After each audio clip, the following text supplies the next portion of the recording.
Why play Giuoco Pianissimo? You can often get it in your game.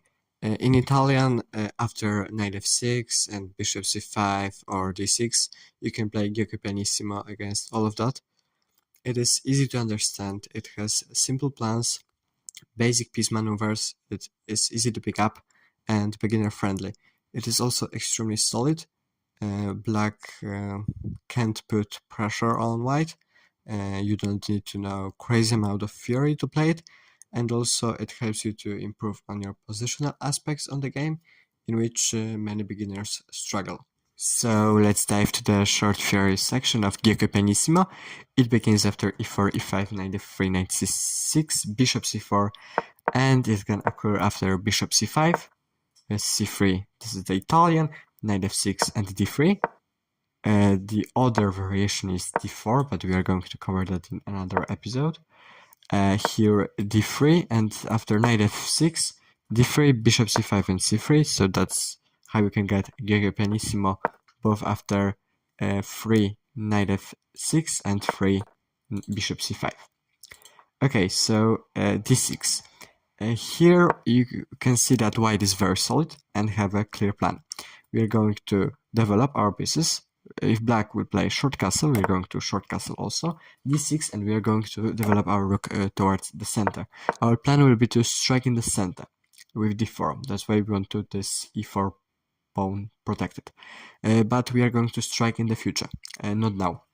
Giuoco Pianissimo in Italian means very slow, and we are going to build our advantage on other sides of the board to slowly prepare this d4 break. If, for example, black will play the most popular move in this position, bishop g4, it might run into a lot of trouble because h3, bishop h5, g4, bishop g6, and here bishop g5. And you can see that our bishops are far more active than black. Our pawn structure is great. And in this position, we are going to play our three plans. The first plan is e4, b4, a5, so grabbing space on the queen side. Another plan is, you will see in the other variations, is to knight bd2, knight f1, and potentially knight g3 or knight e3. That's the pathway of the knight. And the third plan and the final plan is d4 break, but not now, only if other plans you made them, and if they succeeded or you got an advantage, maybe material advantage, you can break with d4, because the d4 break have to give you something. If you play d4, like, I don't know, a6, d4, you can see that this is an accuracy and black just will retreat and you have nothing from this d4 break. Okay, what if they don't play bishop g4, if they play h6? Now we can see that knight bd2 is our plan, a5, knight f1, bishop e6, and we don't want to try our active bishop for bad black bishop. Bishop b5 and bishop b6. Bishop b6 because d4 is a threat, and bishop b6 black doesn't want to allow d4 with a tempi.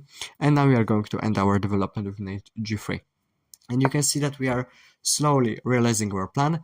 We are going to now grab space on the queen side, or maybe even strike with d4 now. That's a possibility, like knight e4, and now we can go d4, because we have completed our knight pathway. It is extremely easy to play the Giuoco Pianissimo because it can occur after like d6. You will get almost the same position, like short castle h6, knight b2, short castle rook e1, a6, knight f1, or e6, short castle d6, knight bd2. It also isn't very theoretical. Of course, at top level, you have to know a lot of stuff in this opening, but you need to, under 2000, you only need to follow basic plans. So let me remind, d4 is the last plan, but first expanding on the queen side and ending the pathway via rook e1 and knight f1, knight g3. So basically that's how we play the Giuoco Pianissimo. In the future episodes, I'm going to cover other variations in the Italian, including this d4 variation. So instead d3, you play d4 in that particular line. This is the other variation, maybe a little bit more aggressive. And I'm also planning to continue my French series, so if you subscribe or like, I will be very much grateful. So thank you for watching and see you in the next one.